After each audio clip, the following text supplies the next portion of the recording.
Does this video even need a proper intro? You all know why you're here. You all know what this video is. This is the finale of Pacifist Run. This is the Moonlord fight. Let's just get straight into it. I don't think I explained how this machine works well enough last episode, and to be fair, last episode wasn't exactly the time to explain it. Now is the appropriate time because this is the video where we're going to fight the Moonlord. So obviously, as you know, I'm going to use the 199 trick, or in this case the 196 trick, on the Moonlord, and that involves the statues. This machine is built a little differently than the machines that I built for Plantera and Golem, and that is just so it fits inside of my anti-spawn perimeter dig, I guess. But yeah, the switch on the left actuates, whatever you call it. It actuates the little platform there. That is just so that I can keep all of the mobs within the same small area.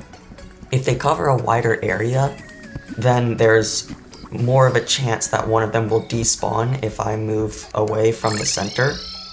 But if they're all compact in the center, then I can move a certain amount of distance knowing that they won't despawn, which is good, because we don't want them to despawn in the middle of the fight, unlike Plantera and Golem.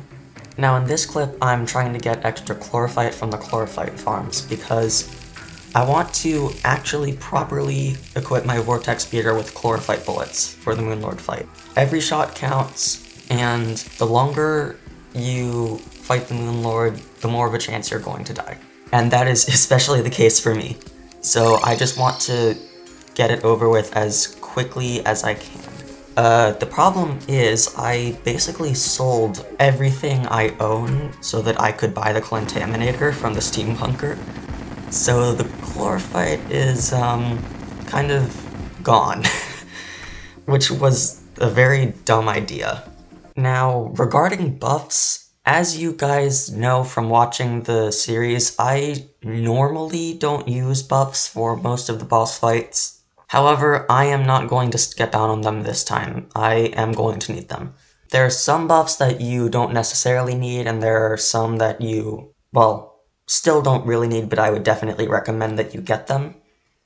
If you're using a magic weapon like the Nebula Blaze, I would recommend that you get the Mana Regeneration Potion and the Magic Power Potion. But regardless, you would also want the Endurance Potion, the Iron Skin Potion, the Normal Regeneration Potion, the Life Force Potion, the Rage Potion, and the Wrath Potion.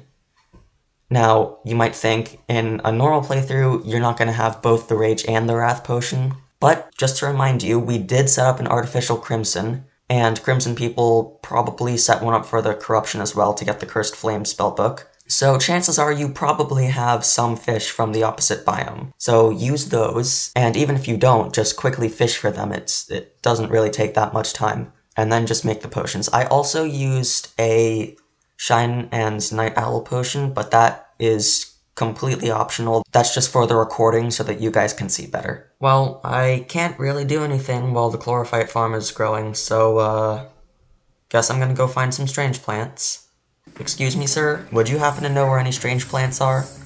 No? How about you, sir? Oh, wait, no, that's rude. Please don't kill me. Oh god, this was a bad idea. Oh god, okay. I get it. No, stop following me. I get it, there's no strange plants here. I'm sorry. Just go back to whatever you were doing. Go back to mitosis or whatever. You guys are cells, right? That's what you're supposed to— yeah, star cells. Guys, stop! Well, I guess that's one way to die on the easiest pillar. Oh my god, I just remembered something really smart that I did. Yeah, of course. Of course I forget that, of all things. I forget that I moved the chlorophyte to that chest just in case I needed it. I'm an idiot. Why did I even do that? Why didn't I just leave it in the chest? My thought process is weird sometimes.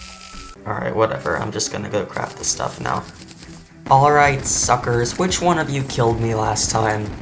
It doesn't matter. I'll just destroy your whole pillar. Oh, by the way, I think it's worth mentioning, save and quit when the Moon Lord comes.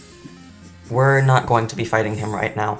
There's still a couple things we have to do, and besides, I feel like you should be given more than a minute to prepare with like all the statues and stuff, because you really do need to get that number just right. And if you don't, then this whole way of fighting him is going to completely go wrong. And it's not going to be fun, trust me. Right, so a couple things we have to do. I actually had to fight the entire Lunar Event twice, but I didn't include the second time because, let's be honest, no one cares. Take your fragments and craft the Celestial Sigil. It takes 20 of each fragment. Also, I would suggest making some super healing potions with any fragments you may have left. It takes 4 greater healing potions and 1 of each lunar fragment to make 4 super healing potions. It really is worth the upgrade. That 50 health, you never know when it's gonna save your life.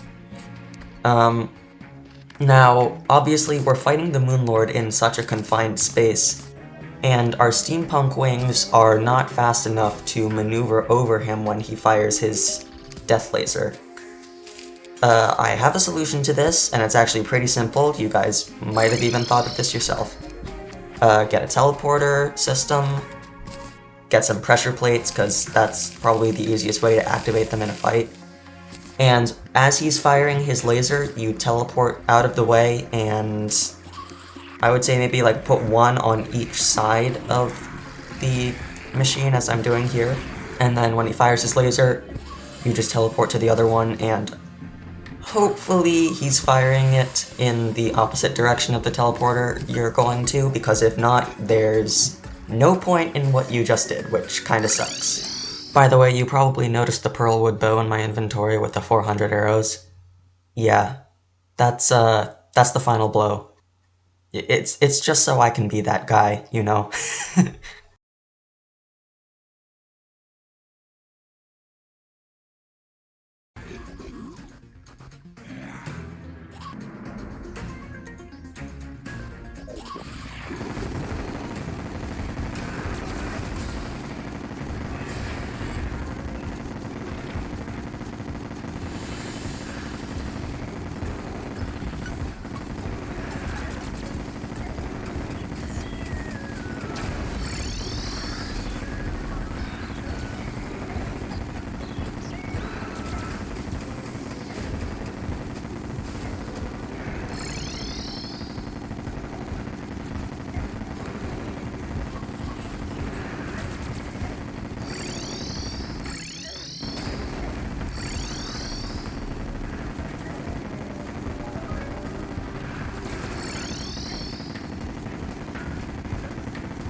And there you go, believe it or not, that is actually the fight.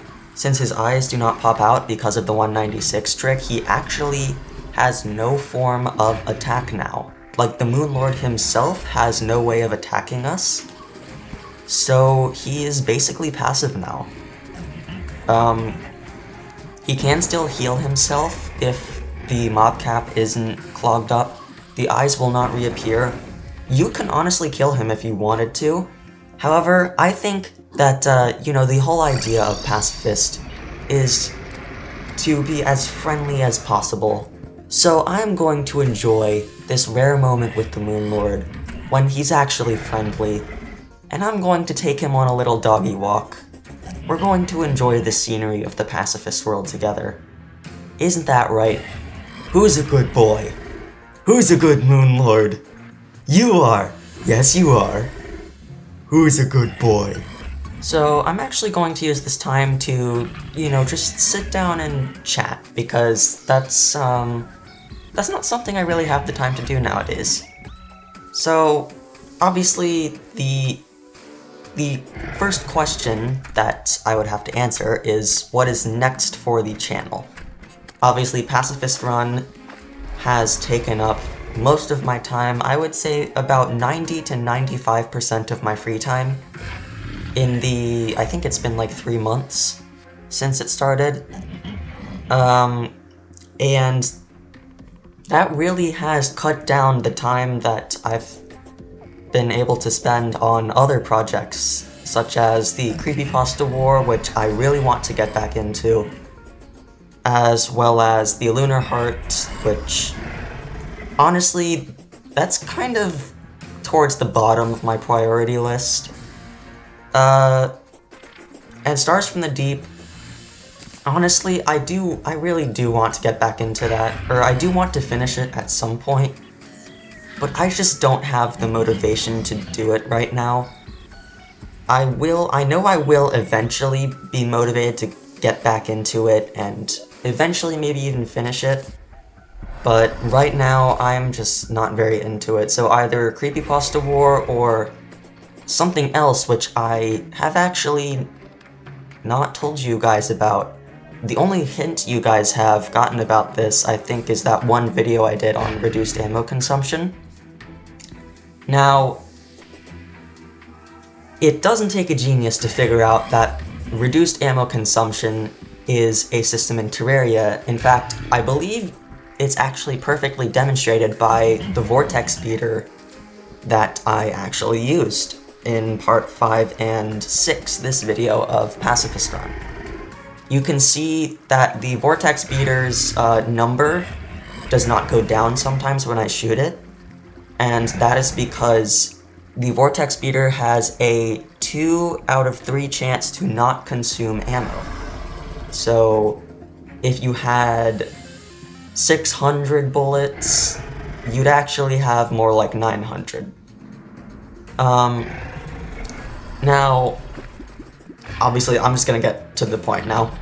I have been hanging out with these 3 absolute chads for the past 2 months. Actually, it was initially just me and Mr. Devil, and then Lexart, and what was the guy's name? Let me check right now, actually. Harem64, sorry. I cannot see the image on the video like you guys, because this is a voiceover. Harem64 and Lexart joined later on to help us, but we are creating a Terraria add-on for Bedrock Edition, and this isn't one of those joke add-ons. Like, this is legit. Like, we have a full-blown system for the Eater of Worlds and the Destroyer. I think Mr. Devil's been working on Plantera for the past couple of weeks or something. Like, this is serious. Like, we all have our own roles, and it's just so cool. I've already created, like, working Corruption and Crimson biomes with blocks that spread the way they do in Terraria. It is just, it's so cool to see that whole thing come to life. So I'm probably going to be working on that for a while. But to be fair here, this is not going to come out in the next few months. We're planning to release this sometime after 1.18 because we're planning to use the Deepstone layer as the cavern layer in Terraria. So yeah. So now that I'm done talking about that, I'm gonna move on to the next question that I can think of, which is about Pacifist Run itself. Have I learned anything from it? I would say I have. You know, I mean, obviously, besides the ton of research that I had to do going into this, just to prove that this was even possible, you know? That you could get past the wall of flesh without demonite stuff. It was awesome. It was fun to research the stuff, it was fun to fight the bosses in very weird and unorthodox ways. And as I said, I think in Pacifist Part 5, when I was fighting the Solar Pillar, I never really liked the ranged class, but as I'm ending this series, I feel like I've actually grown to really love the ranged class because, I mean, my favorite class going into this was Mage, but now I'm not so sure because, as you guys literally just saw, I did not use the Nebula Blaze at all for the Moonlord fight. I only used the Vortex Beater, which, to me, is a really weird and significant change, because I have never used the ranged class, I don't think ever, except when I used the Daedalus Stormbow to annihilate the mechs like normal people. So, this was a huge change for me, and I actually kind of like it, because now I will not look at the ranged class as, ugh, you have to aim, you're gonna run out of ammo, and when you do that, nothing happens. Like, at least with Mage, when you run out of mana, it can recharge, right? No, now I'm seeing it as Chlorophyte bullets are cool, the Vortex Beater is amazing. If you run out of ammo, then make yourself an endless musket pouch so that you'll have something to fall back on. Like, there's strategy to it, and I like that I have learned that now. If anything, that is the one thing that I'm proud that Pacifist has taught me. And, of course, with the Moonlord fight itself, if anyone still hasn't caught on somehow, the reason I used the 196 trick is because, if you use the 196 trick on the Moonlord, his eyes do not pop out when you kill them. So when you reach the second phase where his cores open, which is what you're looking at right now with me taking him on his little doggy walk, then that is basically where the fight ends. You can chill with him as I'm doing here, or you can just kill him. That works too. Well, so concludes a 3-month-long project. I hope you guys enjoyed. Hopefully this video will be out before June. That was my goal for part 6. Let's see if I can do it. Have a good day.